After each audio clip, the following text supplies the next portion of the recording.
So I don't think 5 years ago or 10 years ago I would have thought that you would ever make a car chase movie. I mean, talking about, I wouldn't have thought about it 2 years ago. Yeah, You I know? was being generous. But Yeah. no, I mean, I think Gehraiya kind of hinted at something changing. So, Right. yeah. Right. But yeah, so would you ever make a car chase movie if you weren't playing with AI? So you know what's really funny? Why I even tried a little bit of car chase was that I had a script that Okay. had a couple of small stunt pieces, Hmm. and I think I could see apprehensions Hmm. in people who were like, "Oh, there's a stunt here," and all of that. And you know, the biggest stunt I've had in any of my films is slap.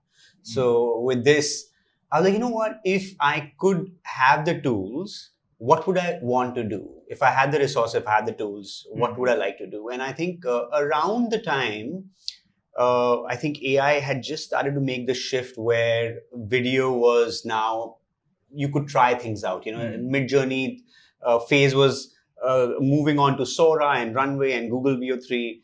And that's when I came across Google VO3 and I started to really play more. Yeah. And I was surprised very quickly once I got into it. I started getting a handle on it. And then it was just such a great journey after that. So you also said that, say, filmmakers who are restricted by budget, new filmmakers specifically, won't really, like AI would be a boon for them if they use it correctly and creatively. But can it only be used in visuals for scale, or can we also, achieve intimacy through it? Well, I think it's surprising us daily Hmm. what you can create with it. If, as I said, I started really seriously toying around with it, I think last year, November, Hmm. when I was already playing with, a bunch of ideas. And I did not know then that by August, I would have a full blown shot Hmm. with car chase, which has high production value. I thought we were a while away. I thought dialogues and lip sync will take a while. And I think that moved really fast. So I think I would say that I think it would happen, and it would happen sooner than we think. And I think last year when I was still talking about a few friends about AI, they were very dismissive of it. Yeah. And I, around Feb, could see the usage because I was shooting a commercial and I'd already used the AI shot. And the client took the AI shot, not the shot that I actually took on set. And that's when I had seen the shift. And I was like, okay, if the client is already choosing the shot that I built over AI over a shot that we actually shot, then what are the possibilities from here on? And that really made me do a bigger shift in my head. And I think people will try, and I'm pretty sure somebody will be able to create intimacy with AI tools that would surprise us. But do you think it comes in more handy with ad films because there's so much scrutiny on feature films or even short films? Do you believe that? See, ad films is an easier place and Yeah. always been an easier place to experiment, right? I think also the shots are much shorter, right? And you can get away with a lot. Yeah. Like, to be honest, even in a car chase, right? The cutting is so fast that it's hard for you to capture every little, flaw that could there be.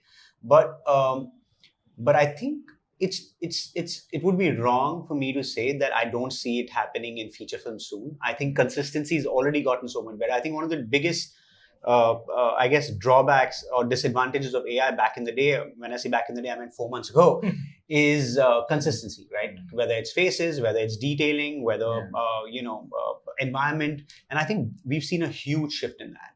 And now that that has happened, I think these tools in a hand of a good filmmaker is going to change it. It's going to be like VFX. When VFX first came in, there was bad VFX. There was bad chroma work. But then you see someone like Rajamouli sir or even Mr. Bansali who took those tools and really mounted a canvas that we hadn't imagined before.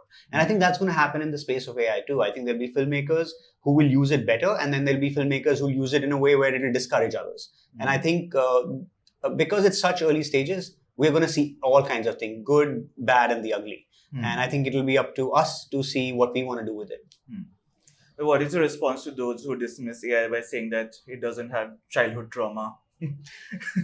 Well, you still have childhood trauma, right? So I think look at AI as a tool, and I think what defines an artist is not a tool but the intent. Yeah. So with what intent do I use the tool is always going to define me. So I think yes, AI doesn't have childhood trauma, but you do, and you can still use it to kind of communicate better. And I think, as you just rightly mentioned, I think a lot of filmmakers never get access to the tools and resources to make a story, right? To even make a short film.